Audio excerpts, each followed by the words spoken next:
Buenas noches. Welcome back to another episode of the VPN podcast, your favorite podcast in the world. I'm here with the homie Rooster. Introduce yourself.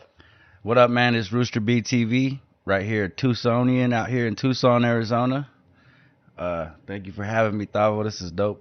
Thank you for doing this, homie. Mm-hmm. You want to plug in your social medias? Yeah, it's Rooster BTV on Instagram and Rooster BTV on YouTube. Go follow the homie. Yeah. You know, he's doing some great work out there. And were you born in Tucson? Born and raised, yep. 1985.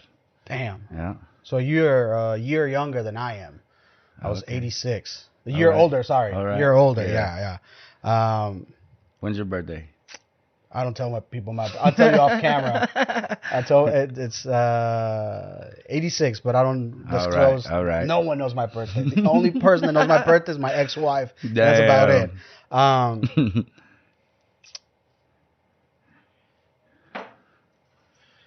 He's a amazing street artist.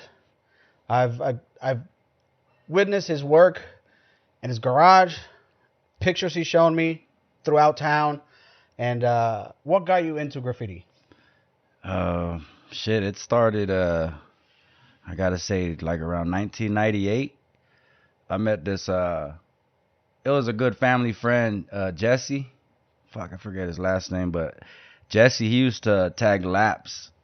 And he was a pretty troubled teenager, so my mom and dad took him, my dad took him in, had him do miscellaneous work around our house and stuff. So one day he picked up some cans and we went to the little ditch. And this in the desert, like the boonies. He found a little piece of wood and then he tagged laps. I remember it was a blue field with a yellow outline, and I was like, and he gave me the can. He let me fuck around a little bit. So that was like, I say 1998. How old were you? Shit, I would have been, like 13 maybe? Damn. Yeah, because 15 was 2000. That's when my dad died, and then that's when graffiti kind of really picked up for me, because my dad passed away July 19th. He actually passed 6 days before my birthday, because I was born July 25th. So he died July 19th. And you know how school starts like in August. Mm-hmm. So I went to Sahuarita, and I met Mike Beretta. He tagged Breeze, and he was a graffiti artist. So that me and him just clicked, man, and shit. From there it was crazy. Like the first time we went to get cans at Walmart, he was trying to rack them. He's trying to steal them and shit. And I had money, so I was like, hey, kick back, like, you know what I'm saying? So yeah, he was taking him back out his jacket. He was like, what the hell? I was like, I'll pay for all this. So we filled the careta, had like 30 cans of Krylon. And the only thing we did steal was the little caps, because the Rustos then was really like, the graffiti shop was downtown, and we were in Green Valley getting the cans. So we got all the little Rusto caps. You could get them in the automotive section. You just gotta The top of the just can. a little tip. So then they fit perfectly on the Krylon. So yeah, man. Is that a better tip for how it sprays? Or yeah, the stock tips are more just just pretty much a little basic. Like the Rustos, they gave a little flair. Like you can actually, and then for fills and all that, it actually, man, the Rustos were my shit. So there's a science behind all of this, right? Oh yeah. Because I've been consuming some of this graffiti artists on YouTube, and like the way they hold their hands, the way they hold a can is different to It's every can control to everything. Mm-hmm. They if it's just a tag, it seems like it's like second nature. But if it's like an actual art piece or like a complicated piece where it has layers of colors and shadows and sometimes even like dimensions, right? Yeah, hell yeah. But some of those guys, or even girls are getting into this. I watched this girl, I can't remember her name, and she just fucking tags like it's nothing, boom, boom, boom, and like later she comes back and finishes it. You can see it's a different day because she's wearing a different type of clothes. But like she just got it started, and there was a lot of people going in and out of this tunnel. Yeah. It was like a underpass tunnel. Yeah. And then she finished it, but it was just a black outline. At first, I was like, "What the fuck? What is that?" Yeah. And then she came back and made it like legit. I was like, damn. Yeah. But like the way she was holding her can at times seemed to me like it's something you have to learn to. You can't just like hold it up straight. Yeah. And be like, I'm Joe Schmo. I'm gonna put my name here. You know? Yeah. You could definitely see people that have. There's a lot of like you said. It's a lot of control with the can. It took years of learning, but man, like I said, I'm 37 now, and I think it actually kind of saved me from a lot of the street shit that I was involved in, because I took a big Mike Beretta. He died in 2005, I'd like to say. He got in a car accident. And yeah, that was like, and we actually kind of got disconnected. I was kind of on the run from the law, trying to stay out of Tucson. I was in right there out Fort Huachuca, I think, right there by Cerro Vista. Yep. So I was laying low out there, and then that's when I got the news. Well, it actually came out on the news, and my mom had told me, because my mom knew Mike Beretta real well, because like I said, we were chilling a lot. My mom would let me go pick him up. He would stay the night, and we would just go. We would literally leave Vail out there and come to Tucson and just fucking paint from 10 o'clock till like the sun came up type really? Shit. Yeah. And I ain't gonna lie, we did some fucking, like, some crazy shit, like just fucking destroyed shit. Even out there. Besides tagging. Yeah, like tagging. Yeah, just fucking shit up, you know. And back then I wasn't too, like now, like tagging on somebody's wall or like someone's house. Back then that was like, I actually like would tag garage doors and shit in alleyways, but there's someone's garage, even though it was in the alley, is still somebody's property. So I did a lot of stupid shit like that, but like I said, throughout the years, there's a lot of rules to graffiti. Like, is there? Yeah, like, yeah, hell yeah. Fuck yeah. There's a lot of rules to it. Like, just even with, like, there's throwies, tags, you got bombs. What's a throwie? Throwies like bombing, like just like kind of, I would say like your main little bubble letters or whatever, something you might see right here. And then there's piecing, like what you're talking about, more intricate, like 3D dimensions. And I'm not really too big on the piecing, honestly. I'm just more of a, like, that's bombing fucking tags and hand styles. I love bombing. That's what me and the homie Beretta used to do. We just go fuck shit up and bomb the shit out of fucking everywhere we can, you know, right there outside of Broadway, everywhere. Like, we used to really get the good roadside spots. And the thing I don't understand sometimes is, like, we praise these artists that do art on canvas, and like we price these pieces of art to be ridiculous amounts of money, like millions and millions of dollars for a piece of art that some dead painter did back in their prime time. Yeah. And I feel like graffiti has to, like, be looked at as art, just like rap is. You know what I mean? It's like, yeah. Rap is like the art of the streets, like the cry for help from the streets, what's happening in the streets. Graffiti and hip hop are right there in the same. The same, but I think like graffiti is more criminalized because it's you're damaging property, but at the same time they don't give you an avenue to where like you can express your artistic side properly. Yeah, it's part of the it's part of the fun. Doing it because it's illegal. It was just like back in the day, you used to smoke weed and it was illegal. You're like, oh fuck yeah, I got in a car with a stranger and he had an AK and a fucking pit bull and all I wanted was a 20 sack. You know, he took me around the block. But now, like, you fucking go to the dispensary like a half a fruitcake. You're like, I'm gonna get an ounce. You know, like that's for me. When I did partake in that, I haven't been to a dispensary since ever became legal. Yeah, I don't even go to only reason why I was going to dispensaries when I got out of prison, I got put on parole and I got a marijuana card. So like but I fuck with the streets, man, the black market. You know what I'm saying? And it's crazy good shit, because like now the black market, they say that it's booming.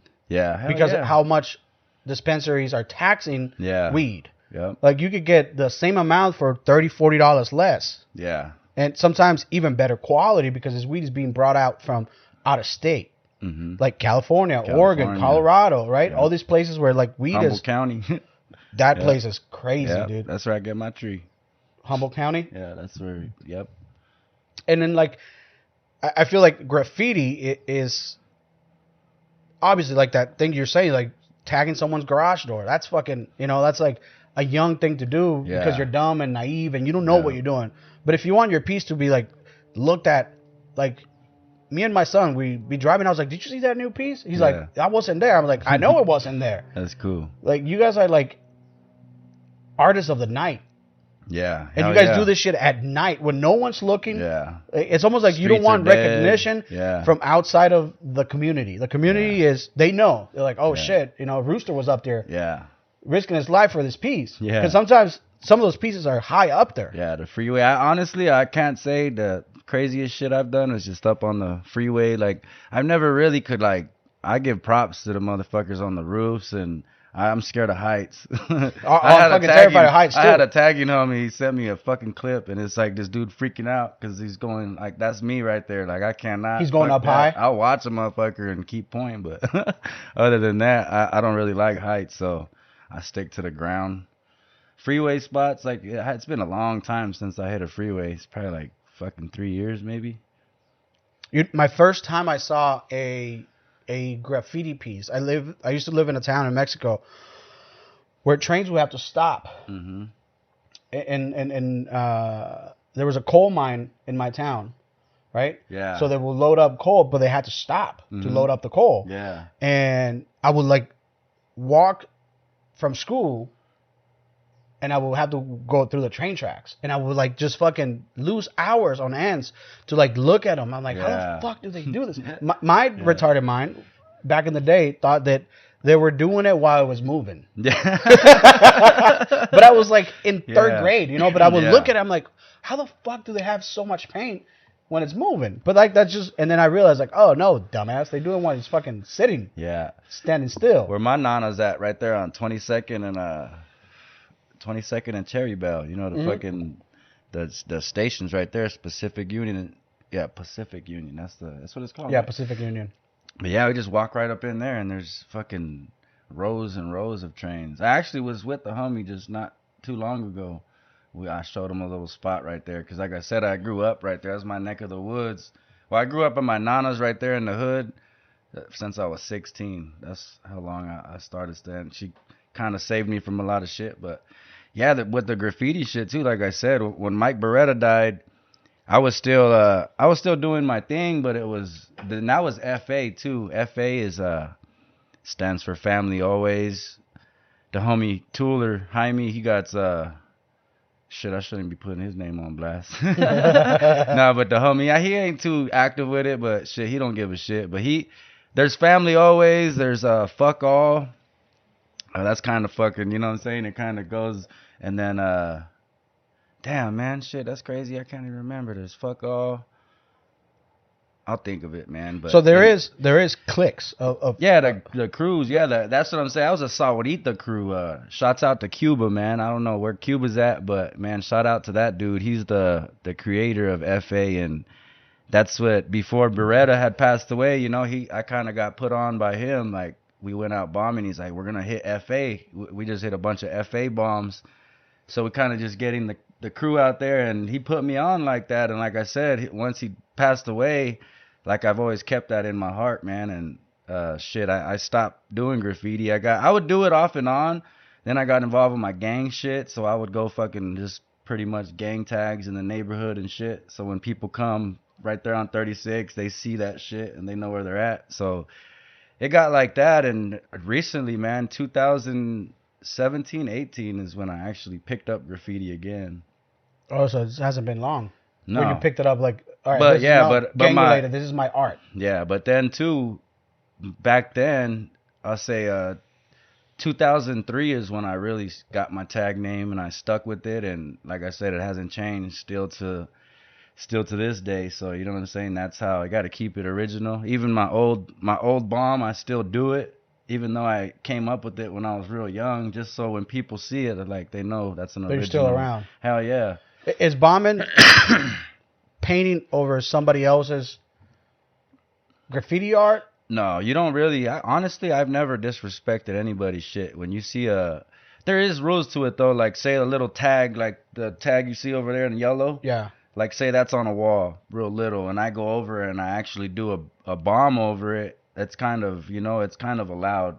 But like if you throw a tag over a tag, then you're like just stirring shit up and starting beef. And, got it. And that's why too with my, like I say, FA, I still, I'm loyal to that. And there ain't really, FA is not an active crew or nothing. But there's the homie Glow, man, out here.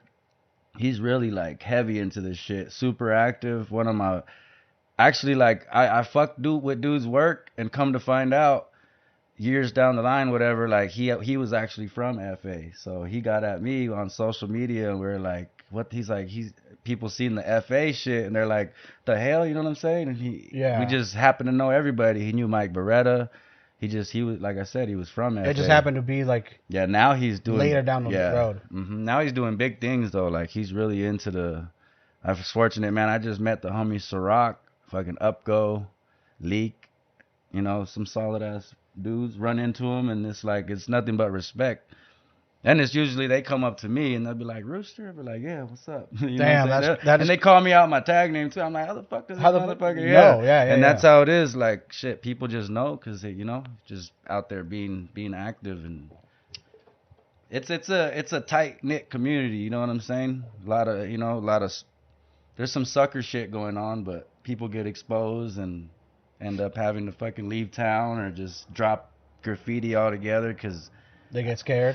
Well, yeah, after that, why are you going to want to go right when everybody's just going to be fucking writing snitch or just blasting your shit out? So, yeah, like shit like that. And I ain't going to say no individuals, but there was a dude, I was about to go painting with him, and then I just heard some shit. There's people fucking ruining his canvases, like, really? Yeah, and they're like just pretty much, like I said, so there's a code. There's a code, obviously. Oh, hell yeah. Because it with anything that's air quotes illegal, there has to be a code, right? The code of the streets. Like, you don't fucking talk to the police. It's like gangbanging shit though. Like on a more, there's like some tagging shit gets real, and it's just like gangbanging. That's why I've been actually asked to, like, hey, you want to try to get down? And there's so much, like I said, there's politics to it. Like you got to be out there. You got to actually put in the work. They'll tell you got to do this much fucking, this much fucking crew tags, and it's a lot to it. And you get into a crew, and you're inheriting a lot of beef. So it's something that I just stayed away from. Just do my own thing solo. Do you think that part of you, obviously you're getting older, maybe back in the day when you were younger, you would have probably partaken in stuff like that? That now that you view the world like crewed up? Yeah. Well, yeah, that's one thing too with just my affiliation with the neighborhood. I kind of went like a different route, and I was just like fucking wanted to be a gang member and shit. So it's like I said, it was still there. If I wouldn't have been gangbanging, hell yeah, I probably would have been in one of these big crews out here. I probably would have, took it that, because I was on some, like I said, I lost my pops. I was on my own, man, since I was 16. So like literally, I was, I had to learn the hard way, man. So do you think if your pops was still alive, you would not gone that route?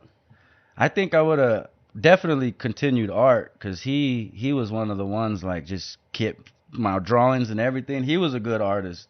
I seen him he did like a fucking, it was for a Super Bowl. He did 2 helmets, and I was tripping, like 3D, all that shit, like with pencil type shit. I'm like, what the hell? Fucking, I never knew my dad really got down like that. And he would show me little shit, and he was a professional welder. Like, he had his craft. He was very artistic, very smart man. You know what I'm saying? He was a millionaire. He hit the lottery in 92. What? Yeah, he hit the lottery, man. So, like, yeah, my upbringing was crazy. Shit. Like, let's take it back a little bit. So I was 92. I was living on Cardinal in Valencia, and that's when my dad, he went to I think it was the AM PM. He grabbed himself like a RC or some shit. And the little fucking scratcher? Yeah, not a scratcher, the Arizona lottery, the fucking little Powerball? He got every single number on that bitch. So it was like 6 point. I got the little paper article. My cousin, she just sent it to me like not too long ago, and it talks about, I think he got like 2.4 million after all the taxes deducted and all that shit.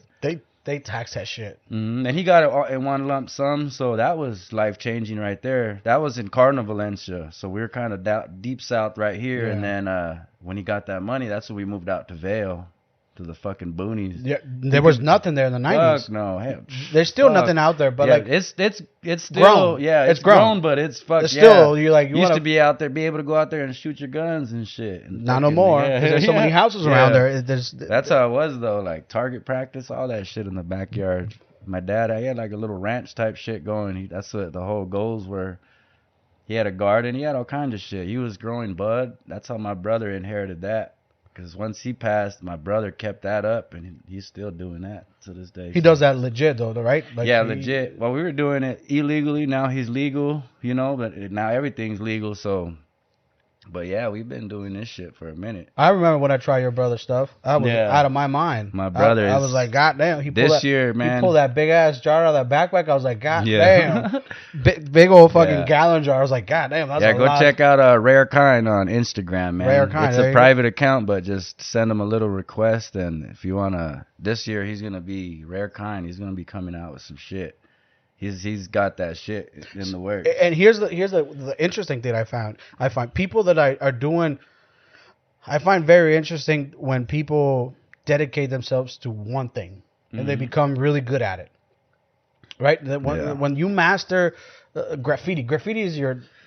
We talked outside of this podcast. You said that graffiti. Sometimes I have the urge just to go paint. Fuck yeah. And that's not like because you want to be doing something illegal. No, it's because like the space your mind goes to when you're graffitiing, it is outside of like your control.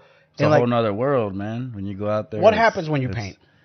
It's fucking just like it's a big sense of freedom, man. And you know what I'm saying? Like it's cool. It's really fucking. It's therapeutic for me. Like with my girl, I've been out fucking so long. It's like she's like, "What the fuck? I thought you were gonna be home at this time." And so she gives you shit because you're out there. Fuck yeah, but she knows what's fucking up some walls. No, but that real shit. And I always show her what's up. She'll be like, "Okay, just be careful." I'm like, "Yeah," but you get lost in it, and fucking you want to go out for 2 hours, and it turns into like 7 hours and shit because it's just like. And it's cool, man. You're always, like you said, you're by myself and see a lot of crazies out there. People that you wouldn't think would be in particular areas. It's like, but they're there.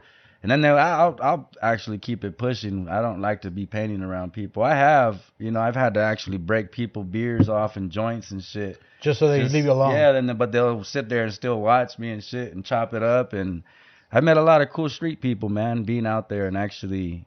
And it's just a different sense of like everybody drives. You drive around the same corners, but when you actually are out there on foot, going through all the nooks and crevices of the city, and in these tunnels, dark tunnels, and then shit gets scary sometimes too. I ain't gonna lie, like you get that sense of like shit. Should I be doing this? Yeah. Well, not that. Just like fuck, like ghosts and shit, like straight up. I remember this one funny shit. You remember when that Momo came out? Momo. Remember Momo, that fucking crazy ass looking Chinese doll type shit? No. The kids were all, oh man, it's a ugly ass fucking. I'll look it up and I'll put it up. Yeah, Momo, man, that shit. I don't know what the fuck. The kids were on it, and I was in this tunnel, and I kept picturing that. I swear to God, it fucked me up. I was like, I had to shake the spot because I was like, I felt so uneasy. I was like, damn, that shit is fucking. It scares. So the unnatural scares you more. But I don't really get scared like that. I've actually pulled up on, but sometimes, like I said, I feel it in my gut. Like, God damn. Have you ever had an instance where you're like, fuck, I fucked up. These people pulled up on me. I'm by myself. Oh yeah, I've actually man. I've been approached a lot. And I got a gun pulled out on me on 12th and Nebraska right there. I was hitting a dumpster can, and these two dudes got out. One of them had like a fucking one of those sticks that folded out. The other dude had a pistol, so I'm like, damn. But still, like, even that shit, my dumb ass, I was a little drunk, and I was at least a good 30 yards away, and like, you got to be a really good shot from that distance. So I was like talking my shit and ready to like bob and weave if need be, but... Yeah, man, that shit happened. But like I said, I stood my ground, told them who I was. Like, shit, you know what I'm saying? Ask about me, motherfucker. And fucking they kept it pushing. They actually fucking went the other way, and I walked the other way. They kind of circled past me a little bit, but like I said, I just kind of, I avoid all that shit. I've had people fucking screech their tires, like literally put the emergency brake, try to scare the shit out of me, you know? And I'm like, I'll tell people, like, is this your wall? You know what I'm saying? Yeah, like, just come make on, sure. man. Like, yeah. And a lot of people, I've never, like I said, I've never like ran or nothing. Never had to run from the police. Unfortunately, with painting, I'm not sloppy, really. You know, knock on wood and shit. I ran from the cops though, but that's other instances and shit. Fucking, I put Mida through some shit. There was a good one. I guess I could talk about this one. I was just walking to the Circle K. I'm a prohibited possessor, but certain situations, I'm about to get my rights restored so I could actually possess a firearm legally, but this time I had this firearm on me, and I would just take it because I was gonna buy a beer. Walking right down the street, there's a lot of crazies out there, so I want to protect myself. Crazies. Yeah, man, I don't want to be caught slipping. So I'm walking through the alley, and I see some hazard lights, and the cops outside the car with the flashlight. I didn't know the cops at the time, but they flashed the light on me, so I had to fucking run. I'm not gonna get caught with this shit. And luckily, man, I fucking was fortunate enough. Like I said, I shook the spot. They knew where I went. It was either 2 apartments, and then luckily, man, my girl fucking Mida, she kept it gangster. She's like, you got no search warrant? You guys ain't coming in here? And they actually opened the door without even saying shit. She was like, what the fuck? Because I ran in there. I was like, they ain't got a search warrant. Don't say shit. Boom. So I'm hiding out.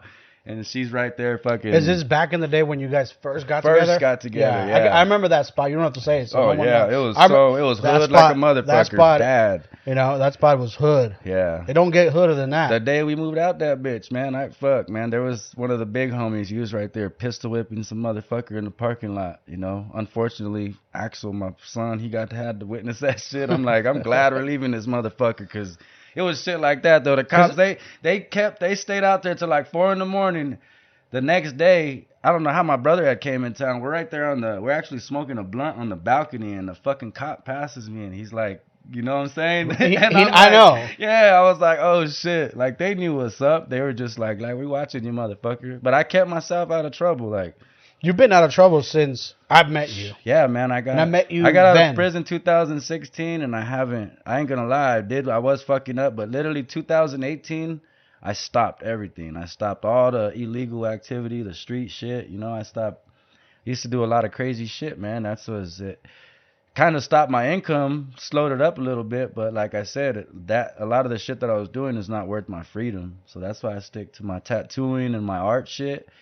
It's a beautiful struggle. That's really shit. What I could say, like my art, I make money off it. People come to me for tats. Yeah, you just told me that like you sold some. I barely started doing the canvases, 2018 is when I first picked up a canvas and actually painted on it. He's actually doing a piece for my podcast. Mm-hmm. So yes. When that releases, we're going to do another episode to release the art. But yeah, his type of art, I feel, this type of art, I feel like it needs to be more represented, and it needs to be, we have the Van Goghs, we have the Mona Lisas. Yeah. But that's for people with fucking, I declare, I drink red wine at night. It's for those people. This, if you come from the trenches, you need to holler at him. He'll do custom work or just his artistic way of expressing a feeling, an emotion. He'll do it. Just reach out and see what happens. Right. I told him a few things about what I want on the art, and I was like, do your thing. Be free, fucking... You know, and it is. And it's going to come out so dope because just phases in my life, that's where a lot of my art is like, you know, really like when I'm going through a lot of shit, that's when I put all that into my fucking painting. So it's like, you know what I'm saying? Whether it's like some drips or some evil looking shit or like I always just throw something. So like the emotion part plays a lot into what you're painting, right? If I'm not feeling it, like I really like with you, like it's been like over a month, but you know the whole circumstance, I've been going through a whole lot of shit, so it's like it puts a little damper on my shit, you know. But well, because like you're processing some really hard emotions, and like and I'm not the one to be like, yo, where am I painting at, homie?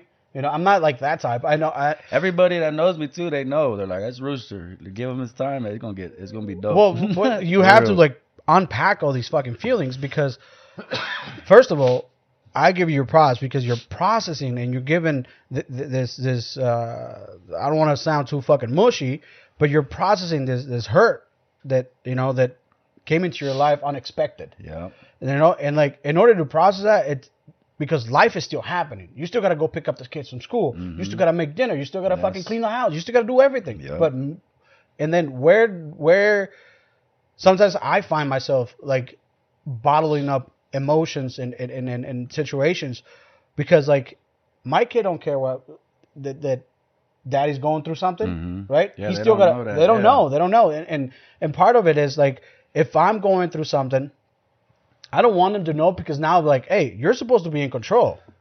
Then what the fuck? Yeah, if you're not in control, who is? And that's one thing I respect of my dad. I never knew what they were going through because that's the thing that we can't show our kids. We can't show them the like weakness, like you know what I'm saying. You're the rock. Like, exactly. They gotta even though, like I say, I put up like even if sometimes I'll be crying low key and the kids come in, I'm like, oh shit, mama, you know what I'm saying? I hide my face. I'm like, I'm just chilling. Go over there real quick. Like I don't let them know. Like, don't get me wrong, my kids seen me emotional and shit, and I'm a different motherfucker. Like my dad, he never cried in front of me, never affectionate.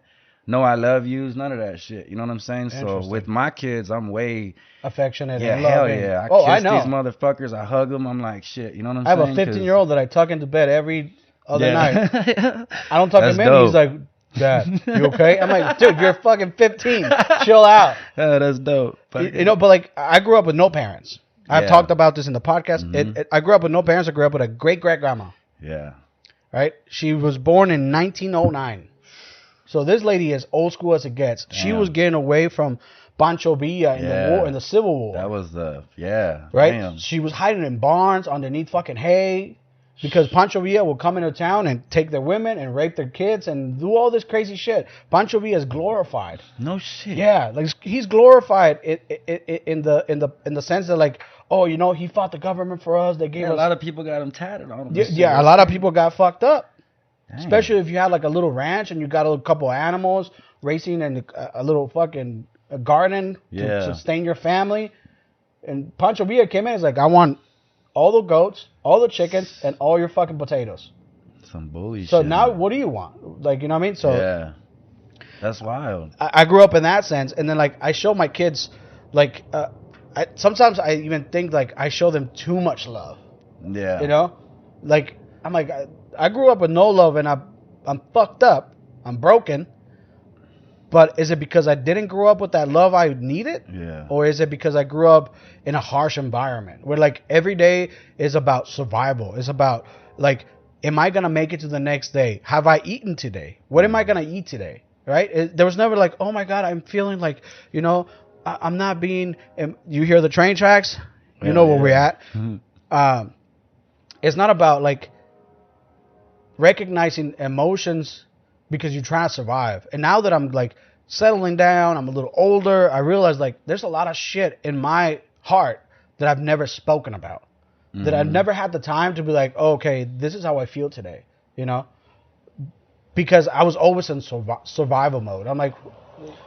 That's what you too, you say, you're like, I'm not a fucking motivational speaker, none of that, but in all honesty, like, just soaking up game from watching your shit, like I'm like, damn, like a lot of the shit that you say, you're on point with it and shit, and then you are fuck, man, you got me, because like I've told you, I haven't uploaded on my shit it's been, well, my cousin Ray, since that shit, it's been a minute. I'm like, fuck, and then a lot of shit's happened, and I'm like, but you gave me a little like fucking fire. I'm like, damn, I gotta post some shit, you know what I'm saying? Well, obviously, because like it's crazy that you say that. Motivate me like that. Though, it's crazy that you say that because when I came in and dropped off the stuff for the painting, I was like, damn, fucking Rooster's doing it, man. Like I felt the same way about you that you felt about me. I was like, this dude is fucking. He's got he's got this going on. He's got this going on. It made me feel like I was like, I need to step it up, which is good though. Right? There's no fucking. There's no better feeling than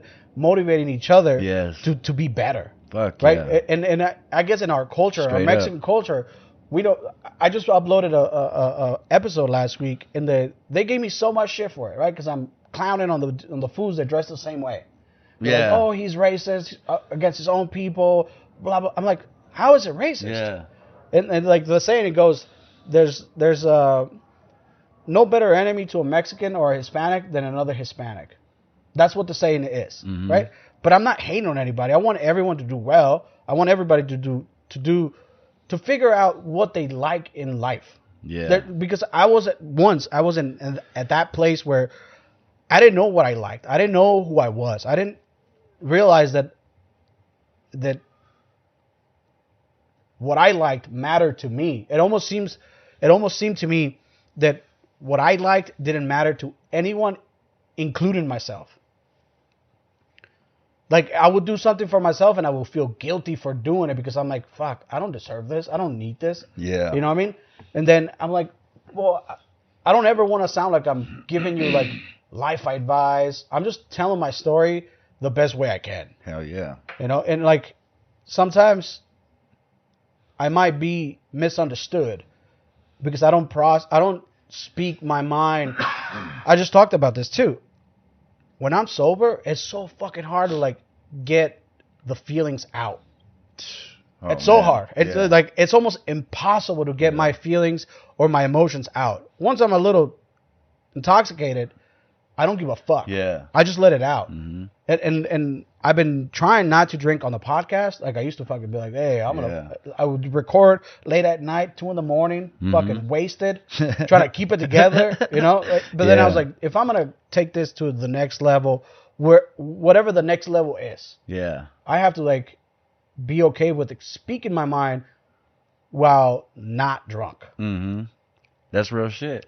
And it's easier said than done. Fuck yeah. Because I've recorded episode after episode, and I'm like, what the fuck did I just talk about?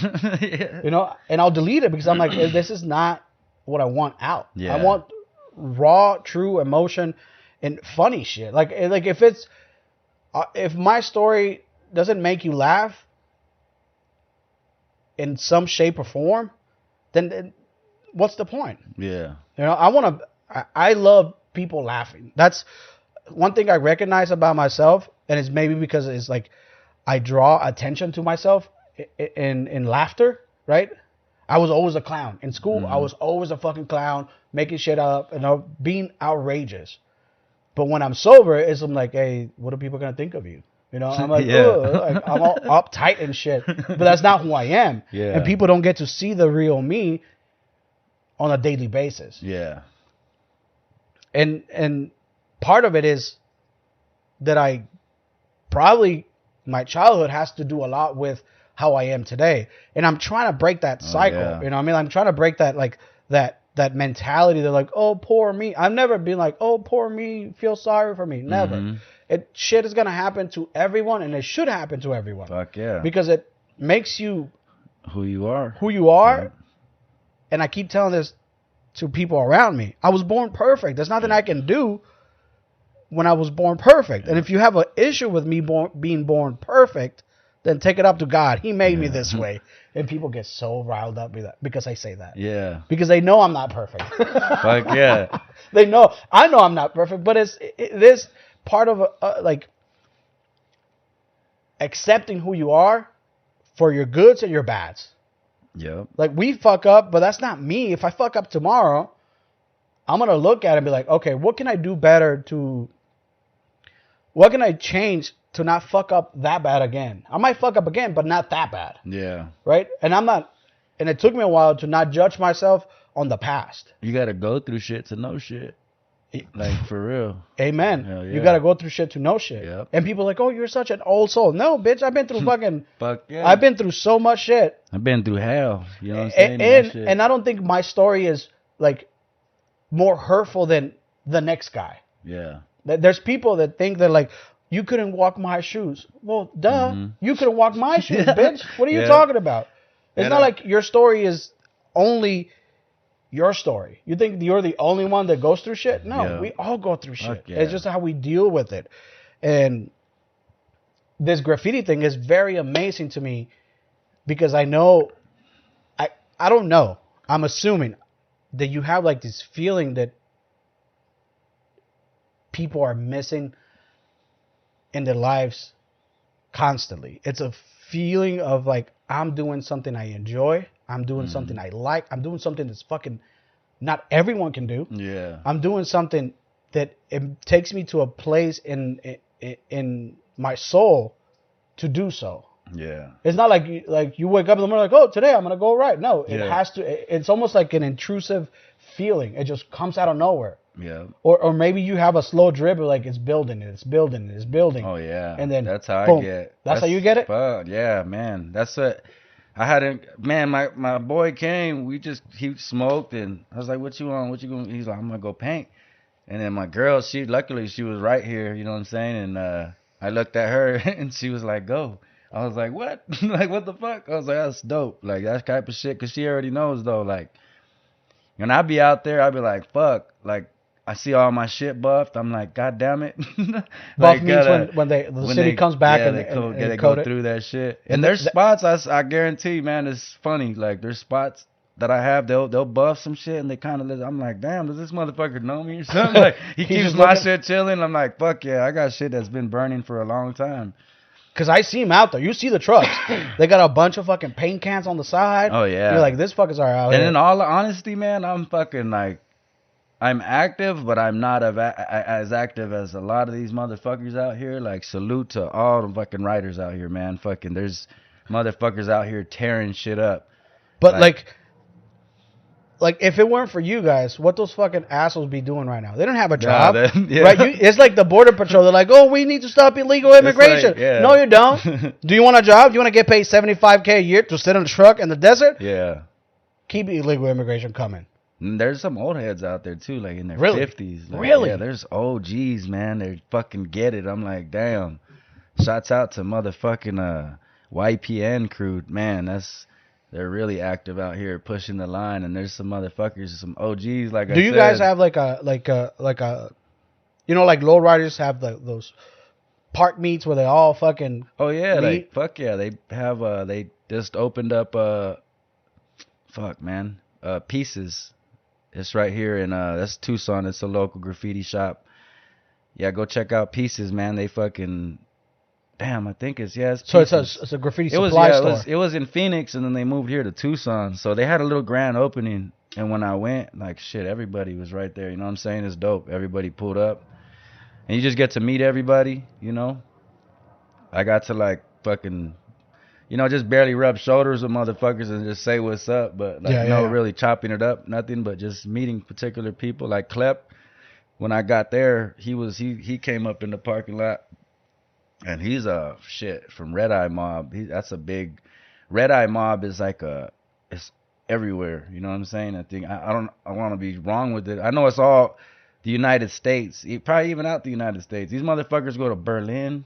Really? Yeah, like really travel with the shit. Like Klept is one of them ones, and that's where there's a whole like they travel and every other state. Like say you go to LA.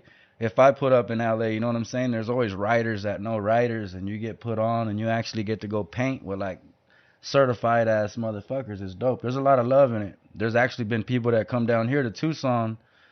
There's a Sita. This fool's dope. He fucking I had seen some shit when he painted. I'm like, damn, it's tight seeing people from out of state. You know, they're fucking thing? Yeah, hell yeah, and they come out here. It's all love. Like it's a big, like I said, it's a culture within itself. And like, man, I appreciate it because, like I said, it saved my ass because I got out all the street shit and fucking graffiti fell back on it.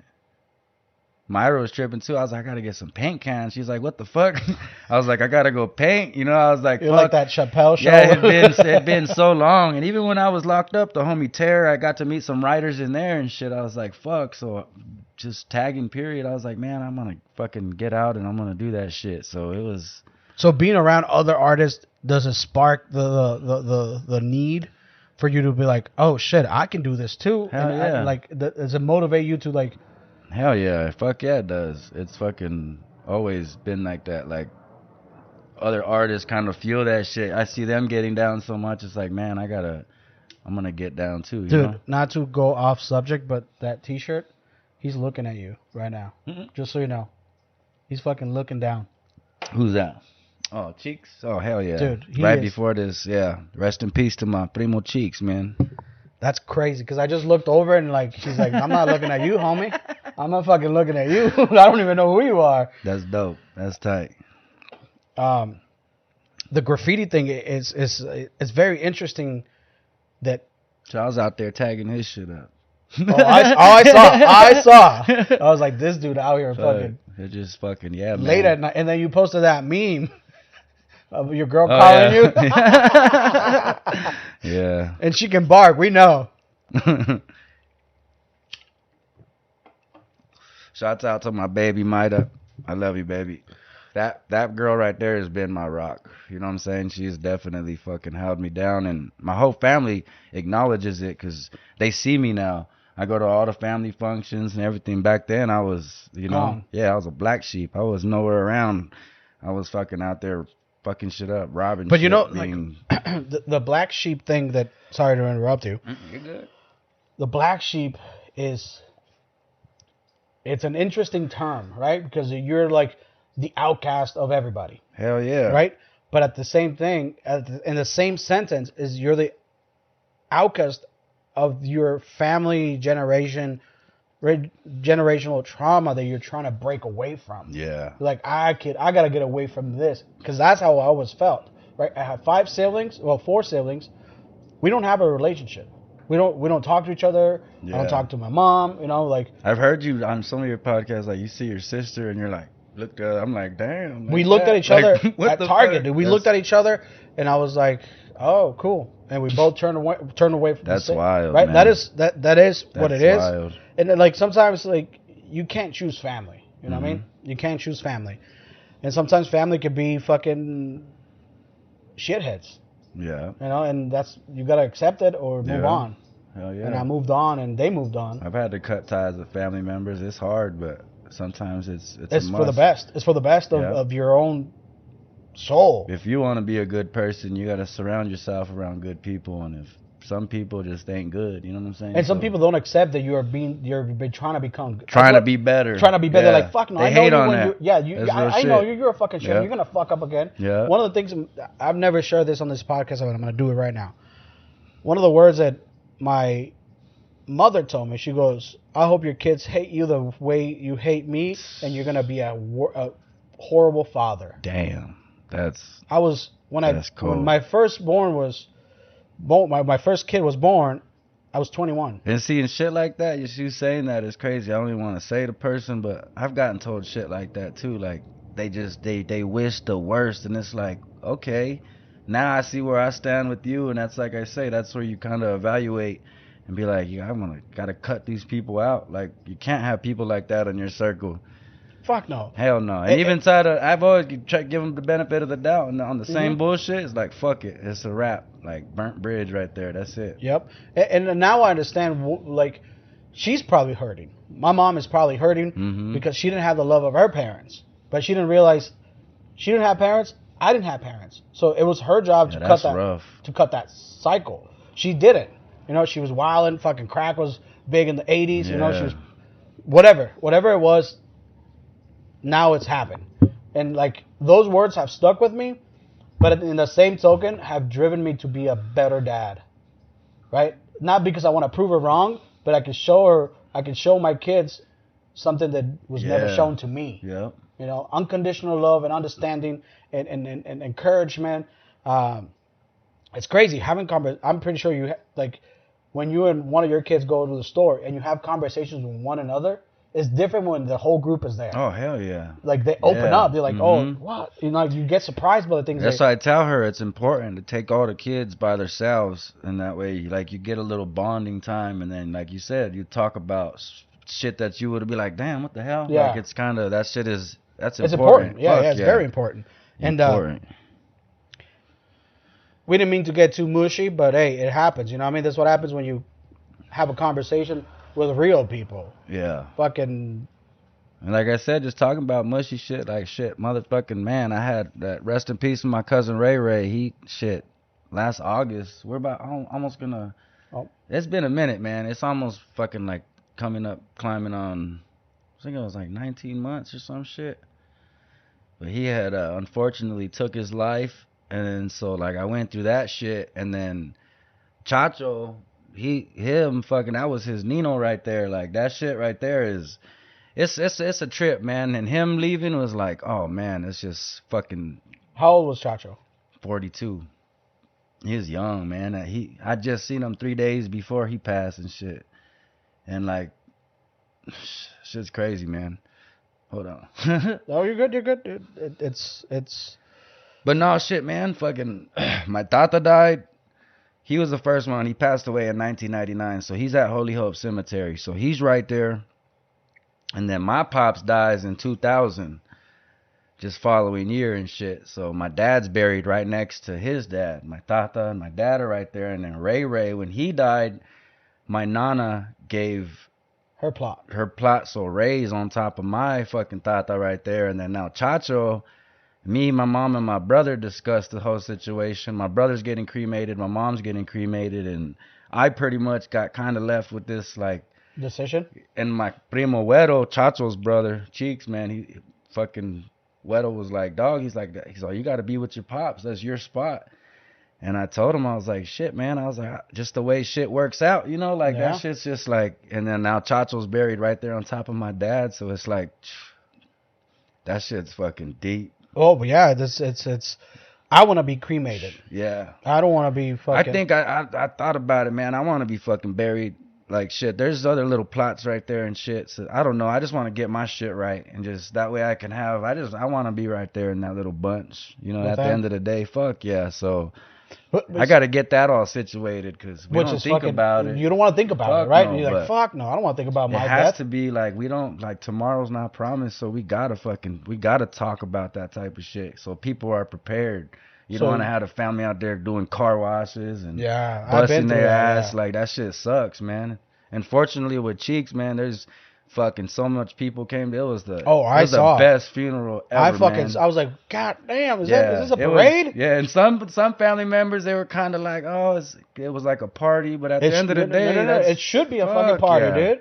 Like, you think, like, crying and like feeling sad and like, because it is sad that he's gone. It is sad when someone dies. It is very hard to get through someone's passing. Yeah, the way we get down though, that's it. Like, that's us. We get down. I saw you guys had a live band and everything. I was like, fuck, he was in the back of his own truck, in the bed of his truck. For real? That was his truck? Yeah, that was his truck that they fucking rode him, and they rode him through the hood right by my nana's, right there off 36. He actually, the ceremony, the church is right there in the hood, so he got the church in the hood. And when we left right there, we passed by my nana's, and they stopped right there on the block, 2200 block on Tucson, right there, fucking played right there, the band in front of my fucking, it was dope, man. And from there, it was a big detour. It was like his last cruise and shit. Who gives a fuck? It was like some Nipsey Hussle DMX shit, like when they, big people die, you drive, like, man, let him walk the streets one more time. Fuck yeah, it was his last little ride. We passed by his mom's right there on District and Ajo, and on Ajo. Even the cops are cool, man. I was drinking beers, smoking in front of them. We were all fucking, like, the cops was even cool with it. Like, they were like, just, they knew what it was. And the live band playing the whole way there was. That's crazy. And it was a windy ass day. Windy as fuck. That was the windiest day in Tucson. Yeah, I was like, this shit's shut down, but. I was out there. They were out there. I was like, that shit was love like a motherfucker. The last funeral I went to, I was 14. And in Mexico, the funerals are different, right? They bring the casket to your house. Oh, no. That's how they had him. He was at the house? He was in my cousin Ray. We were right there. He took him to his living room. Yep. Fuck yeah. So, and then you stay in guard. You stay in guard all night. You stay with him all night. All night. Yep. Open casket, no matter how they died, no matter what happened. But from a young age, I realized that death is a celebration for them to get into heaven or whatever they go. It's a celebration for them. Like, hey, you don't have to struggle no more. Yeah. Whatever illnesses, whatever things troubled you here on earth, it's gone. Yeah. Be free. Real shit. Take care of us. Yeah. Because we have to struggle. We have to fucking deal with stress. That's what my pops, he would even tell me too, because fucking, I think it was my tata's funeral. He was like, I was crying and shit, and he was, like I said, he never hugged me or nothing. He would like just grab my shoulder and just grip it, squeeze it, and fucking say some nice shit. I was like, fuck, like what the hell? He was like, it's okay, they're in a better place. I'm like, hell yeah, fuck. I was like, you know what I'm saying? That was my dad though. Like, you know, he would I got a couple like I love using shit, but he was always just riding in the truck and he would just grab my shoulder like I said and squeeze that shit. But part of that is because probably he never got it. Yeah, he never had it. I don't even want to knock on my tata, but yeah, he didn't have a good childhood. Like, well, he had a good childhood, but he had to endure some shit that I didn't. Fortunately, he fucking changed that shit up. He flipped that shit. He was a good dad. Fuck yeah, I had a good. Not affection, dad. But he was a great provider, a great dad. Yeah, he was there to the fullest. Like every single day, I seen that man. My mom would make me go with him so he would come home. I used to be at the bars and shit with this dude. Like, you know what I'm saying? Funny that you say that. My grandma will send me to go get my uncles out of the bar. Yeah. Right? He'd be like, one more game. They'd be playing pool, fucked up, right? One more beer. That's what my dad always say. One more beer. A beer over there is a fucking 40 ounces, dude. You know what I mean? Like, kawama. Yeah. You know, but like, it's crazy. Like, the stories are very similar. Fuck yeah. Growing up, even, are you a third generation Mexican? Or like legit here? Legit? Yeah, because, well, shit, my nana and tata came illegally, my mom's mom and dad, so they were legal. So your dad was legal. And then, yeah. And then so me. You're second generation. Okay, yeah. Second generation, which is not too apart from, like, my son is first generation Mexican-American. Oh, shit. Right? Yeah. I came here. Yeah, what happened today? Yo, shit. Tell them what happened today, bitches. That's dope, man. Congratulations. That's Thank so you. Dope. That's so But, like, the roots are so deep.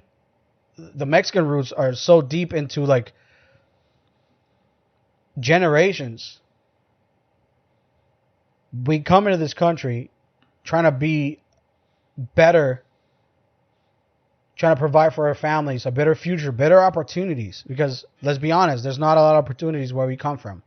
Where I come from, there's no jobs, and if there are, they're paying you $1 a day, $2 a day, some bullshit ass. Oh yeah, Mexico is.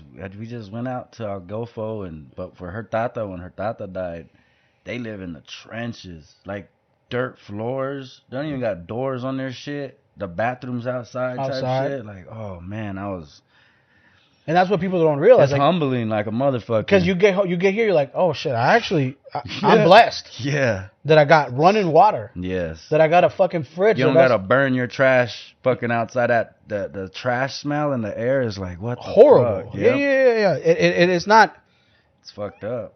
We got it good. We got it good, but sometimes we forget that we have it good. Sometimes we like to oh, you know what? My life sucks because I don't have this, I don't have that. And we don't appreciate what we have because we always looking to the next guy, what he's got. But what he's got, you don't know what he's been through. And sometimes that material shit won't even fix shit. Straight up. Like it doesn't. It fucking doesn't. I became, after my divorce, I became very minimalist. I didn't want anything. I wouldn't even buy myself like things I needed. I'm like, fuck, I don't need that shit. I want to see what can I do with the least amount of stuff. That's real shit too. I'm the same way. Like with like shoes now and little shit like hats. I'm like, man, fucking, I'd rather get some spray paint or something. Like, you know what I'm saying? But you still we got to be fresh and all that and buy ourselves shit. But sometimes I'm like, I don't know. I just. Like I'm not so materialistic. We're trying to keep up with the world, and the world don't give a fuck about how we feel today. And a fucking I've talked about this. A brand new pair of fucking Gucci shoes ain't gonna fucking make you a better person. You're still a shit person even if you're all fucking decked out on brand new drip. Yeah. You know, it's not the clothes on the man; it's the man in the clothes. Yep. At the end of the day, and it's crazy because like. I used to be into fashion. I'd be like, fuck yeah, I'm going to buy this. I'm going to match this, match that. Yeah. Now, I wear black tees all the time, dude. Nothing but black tees. But part of growing up is like realizing that like clothes is just a mask for the now. Yeah. But tomorrow you already wore those fucking jeans. Yeah. The glamour is out. The like, oh, the brand new jeans. It's out. Tomorrow you got to deal with that person that you are on the inside. Yeah. And dealing with that person on the inside sometimes is uncomfortable. Look at yourself in the mirror and be like, fuck, I fucked up. I gotta own to my mistakes. I gotta fix this fucking thing. If I don't want to be back in this feeling again. Yeah. And growing up in an environment where your safety is jeopardized every other day, even going to school, getting in a fight, getting this, getting that, it molds you to a person that like you shut feelings down. You like, fuck this. I'm not, it's like, fuck all that. Yeah. Just like that. Fuck all that. If they want to test me, I'm gonna get tested. Hell yeah. And if I'm letting them run me over, it's gonna continue to happen until I put my fucking foot down. Yeah, you gotta. I told the story before. 4th grade, this fucking 6th grade, it can't fuck with me. Pablo Jamon, I hope you're fucking homeless right now. I hope you're homeless, and I hope you are. Hope you got a tent, man. I hope you're missing your fucking teeth, like you're dating the tooth fairy or something. I hope you're strung out on drugs. No, I'm playing. Pablo Jamon used to terrorize the fuck out of me, dude. Damn, like that. Bully me the fuck. Like, every day. Pull me by my backpack. Take my fucking lunch. Hell no. Right? See, I would have been that kid like, what's up, homie? Fuck with me. That's how I was in school. When I seen motherfuckers getting bullied, I never stood for that shit. And like, that's crazy you talk about that shit. But this motherfucker was a 6th grader and tall as fuck. That's what I'm saying. That right? Tall as fuck, right? Everybody was scared. Nobody did anything to Pablo Jamon. Nobody. Fuck that shit. Right? So one day I went to my grandma's she shed and I grabbed a fucking electrical screwdriver. Ooh. Wintertime. And this fucker was like this long, dude. And I stuffed it into my fucking jacket. What the fuck? And I went to school like that. Oh, hell no. And they will let you out lunch to the cafeteria by grades, right? So by the time the 1st grade got done, we were barely getting onto the fucking cafeteria door, right? And 6th grader comes right behind us, 5th and 6th. But Pablo will see me, and he would pretend he was a 4th grader. So he would take me out of my spot. Not this time. He came. I was wearing a red hoodie, and I felt the fucking touch on my backpack. He was on my shoulder, about to pull me. And as he pulled me, I pulled it out, and I grabbed it by the metal. Oh, hell. So I hit him with the handle like 17 times or 6 times, some shit like that. What and I cracked his fucking... Fuck? I cracked his eyebrow all the way back here. Whoa. And he didn't went down. He was just shocked that, like, I reacted and, like... Whoa. And then as they're pulling us... Now they want to pull us apart. He's been fucking with me all year long. Right? Damn. Fucking with me all year long. No one said anything. Now that I fucking whacked them, wow, they pulled us apart. And he stood up and he's like, I'm going to wait for you after school. Wow. And I was like, oh shit. I don't have the fucking screwdriver no more. But I got expelled that day. Damn. I bet. But that was the last. Fuck. I will have to walk through his fucking neighborhood to go to school. Damn. And later on, I became really good friends with his sister that got cancer. No one would talk to this girl. Nobody, dude. Nobody, because she was bald. Damn. Right? And I befriended her, and we became really good friends. Later on, she passed away once we got into middle school. She passed away, but like after that, he never fucked with me. No one fucked with me after that. They thought I was crazy. Nobody even played with me. They're like, this dude's crazy. Oh, hell. Fucking bullying is a bitch. No, hell yeah. You know, and that was the first time I got bullied and the last time. Yeah, see, that's why, I nipped that shit. I grew up with bullies. My cousins, man, Freddie, Greg. Oh, man, it's my cousin Lola. We all grew up real, you know what I'm saying? Talking shit, fucking getting made fun of, roasting each other, getting fucking smacked, getting hit. My Tata Oki used to fucking give me Charlie horses in my leg and shit. Like, we just grew up real rough like that. But, yeah, man, a good one of mine is, because I went to high school I dropped out, like, instantly, right away, pretty much. I went to, like, 3 months of my 9th grade, and that was it. I was fucking in the streets and shit. Got a job, did all that shit. But there was this dude, Eric Willard, fucking all-state wrestler and shit. And like you were saying, this fool's big as shit. And he got to wolf in his mouth, you know, talking shit. And I would always snap back to him like, what's up, motherfucker? Like, always he was like, you think you're fucking tough, whatever, whoop-de-whoop. And he had said some shit about my mom. She was in the hospital at the time, so it was all bad. Like, I was like, my dad just fucking died, so... You unloaded on this motherfucker. Hell yeah. I was like, man. And it's fucked up. The homie Cholo, man, he was like, I got you, dog. Because he's pretty stocky and shit. He was like, I got you. Because I told him what I was going to do. I was like, because he said, like, fuck your mom or something. And I was like, all right, I got you, motherfucker. So next time I had a Bic lighter, just like a Bic lighter. I had it in my fist. So I'm fucking just clenching that shit the whole period. Didn't do no work, nothing. The fucking bell rang. I fucking go out. And I catch this motherfucker going down the hallway. And he's going down some stairs. So I get behind him. And, like, he looks at me and he was going to say some shit. And at first I try to push him down the stairs. So he, like, grabbed the rail. And then, like, I hit him in the mouth and I pushed him. Because I remember I got one lick and I hit him good in his fucking mouth and shit. So I hit him and try to push him. He like, caught me. Like I said, all-state wrestler. He puts me in the headlock. Beats the shit out of me. Like, the homie Cholo that said he was going to have my back didn't have my back, motherfucker. Oh, shit. I got love for you, Cholo, but Cholo, you fucked up. Yeah, you fucked up, Cholo. And the homie Mike Beretta that passed away. Oh, man. Fucking, if Mike would have been there, the little homie Breeze, we would have been on him like, oh, man. He was so mad that he wasn't there. That shit's fucked up. But, yeah, like I said, the sheriffs, all that, we fucking get, like, I looked fucked up. I was so fucked up. He beat me bad, and he kept telling me, "You done? I'm like, fuck I no. kept talking shit. He did. I was like, he's like saying he was gonna knock me out. I'm like, motherfucker, like, you ain't doing shit. I'm still up, bitch. So we just kept back and forth, and the teachers and the fucking, like I said, the police was like there already on the campus, I guess. But we got hemmed up real quick, and then yeah, man, I fucking I get out of school. I don't know how my brother, because I had cousins that went to that same school and shit, so I don't know how the fuck my brother finds out. He's like literally right there waiting for me in the school, he's right there. He's like, where's this motherfucker at? So really? I'm like, shit. So we fucking hunt down his bus and shit. We see him get on the bus.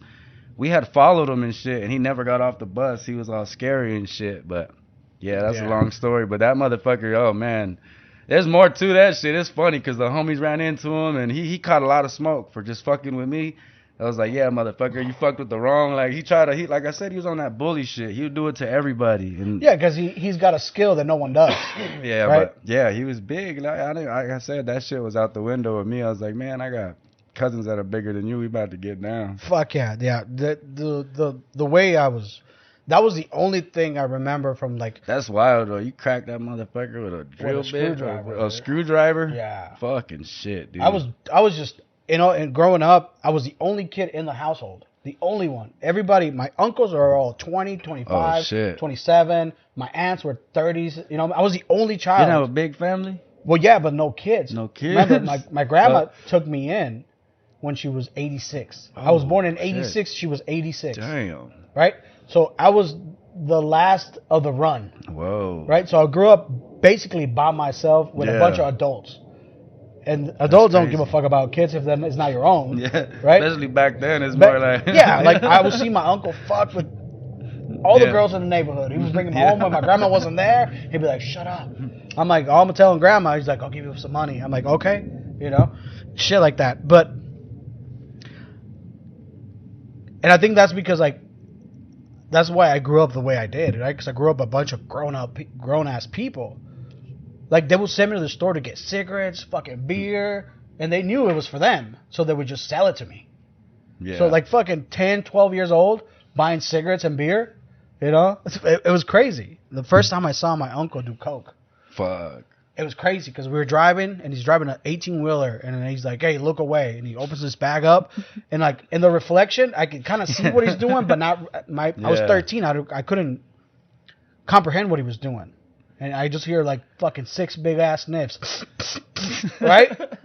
And he's like wrapping it, putting it back in his jacket. He's like, you can look now. I'm like, okay. And then he's fucking talking a mile a minute. Yeah. He's fucking whacked out of his mind. And then later on, I found out, I was like, oh, that's coke. Yep. Yeah, my family, shit. I come from a family. That's us down here, shit. Motherfuckers party. And my pops, man, he was a trip. And get this. People's like, oh, you never tried coke? Not once. No shit. Never once. Never tried crack. Never tried acid. Oh man. Never tried anything other than weed. That's about it. Weed was like the only thing that I knew that I loved. I was like, this shit is delicious. Nice. This is the ticket home. I don't need nothing else. Even if when I was heavily smoking, I never drank. Nice. I would smoke and chill the fuck out. Yeah, that's my shit is bud. But I've tried everything, man. People are like, you should try acid. I'm like, no, I want to try ayahuasca. Ooh. I want to go into the deeps of my brain and see what happens. I do want to try it. That's crazy. Ayahuasca, that's like I got in contact with some people, but like it's fucking not cheap. My cousin got that fucking the toad venom shit. The little he'll 5-MeO? The DMT shit or 5-MeO. Yeah, he tried to get me on that. My brother, we were big on acid. That shit, the first time I did acid was shit, man. I gotta say I was like 12, 13. What? Yeah. You know what I was doing at 12? When it rained, I would fucking eat dirt. I'd be like, oh, it smells so good. You know that wet dirt smell? I'm like, oh, yeah, it's so good. Yeah. Come to find out, I was fucking low on iron. After all those beans my grandma made, I was still low on iron. Oh, shit. Yeah. Fuck. I didn't try weed till it's crazy. A couple of my uncles were bud smugglers. Oh, shit. Right? I seen rooms filled with bud. Oh, yeah. That Mexican brick weed. Right? I seen a fucking garage filled to the top. That's my first, my pops one time. He's like, come on, y'all got to help me. And we go in there and we bust down 300 pounds real quick. Like it's nothing. Yeah, on that brown tape. You know what I'm talking about, right? That brown tape. Right? So. That's tight. Never tried it once. I come to the U.S., I get handed a cigarette. And I used to be a cigarette smoker back in Mexico. Yeah. Right? I'm 15 and I took I was like, this is not cigarette. And then I got on the bus and I was like, wow, why is everything so fucking fluffy right now? Everything's cool. Everything's fucking, and I felt like my feet were growing and I was getting taller. Shit. I was like, what the fuck? You know, that was the first time I tried it. That's and then tight. I went on a little bender for like a year and a half, and then I realized like, oh, if I'm gonna learn English, I need to stop smoking because I didn't speak English then. Yeah. If I'm gonna learn English, I need to stop smoking. What age was this? 15. Damn. Okay. Shit. So lately, I didn't learn English till like 2 years in. Damn. A year and a half. I knew what they were saying about a year and a half in, but I was scared to speak. That's I was like, crazy. Fuck that shit. I will read. I will get high, right? And like I always found reading interesting, so I would buy the old day newspaper for 25 cents at the Quick Mart right there on Park in Valencia. You know what I'm talking about? Next to a car wash. Yeah. I would buy a Starbucks cold coffee and a 25 cent newspaper. Damn. And I would read it. If I didn't understand what they were saying, I would highlight it and look it up in the dictionary. For those of you who don't know, there was no internet back then. Yep. If there was, no one had it. So I would look it up in a dictionary, a translation dictionary, and that's how I learned. Damn. Through that and rap music. Yeah, that's tight. But then I realized that rap music is just slang for a lot of things. Yeah. And I'm like, oh shit, so I learned the wrong language? What the fuck? And then I was like, okay. Then I applied myself. I started reading books and like actually like trying to understand the language. And I still haven't mastered. I think I'm like at 65, 70% at times. But sometimes I struggle with pronunciation. Yeah. You know, but it is what it is. I'm not going to be like, oh, you know, I'm not going to do, everybody gives me shit like, oh, so you're so Mexican, you do your podcast on English. I'm like, dude, I'm trying to master this fucking language. Yeah. You want me to do it in Spanish? No, I don't think so. That was the first time I tried bud. And then I gave it up for like 12 years. Damn. Shit. I went to California one summer and it was legal there and that was a wrap. Damn. I got high with fucking something called Blue Dream and Green Crack. Oh, shit. Yeah, Blue Dream's good. Green Crack also. That's some good shit. Hybrids. I bought 3 blunts. The other one, I remember what it was. I smoked it in the car, grabbed the burrito, and I went inside the beach and I couldn't fucking move. I was like, what is going on right now? That was the first time. And then I did it for a couple years after that. And then I stopped. I haven't done it since 2019. Damn. 2019. Right before the pandemic, too. Shit, man. When the pandemic hit, I'm like, fuck, I made a grave mistake. I got to go back. I got to go back to the weed. But I didn't. And I don't think I'm ready yet. Yeah, man. Because I found myself abusing it. I abused the shit out of it. But I wasn't comfortable abusing it because I felt... Because you can control it better than I can. Yeah. I can't function. I got to be high. I can't function. For everything. I get high and I'm like, okay, well, what are we gonna do right now? Well, you gotta go to work, bitch. I can't go to work. Even when I did was a work, like I was a workaholic. I was the managers. Numerous times, like, what the fuck, you smelling and shit, like. Shit. I know a couple people that I work with that like they smoke on premises, but I'm not gonna say no names. But I can smell it, like that. That nose never goes away from it. Yeah. Like just a little. I'm like, oh, it smells like weed in here. Yeah. You know, but I'm like, well, as long as they don't get caught, I'm good. Yeah. But now it's legal. Now it's changed the whole shit, man. It does. It has changed the whole thing. I walk down Ford smoking and shit. No one gives a fuck. Hell no. Fucking, it's cool. Well, listen, guys. It was a great fucking episode. Anything else you wanna? No, man. Shit, this was cool. I appreciate it. We should do this again. Hell yeah, most definitely. All right, babies. Yep. Listen. This ain't your army, so stay blessed, stay up. Yep. Peace. Much love.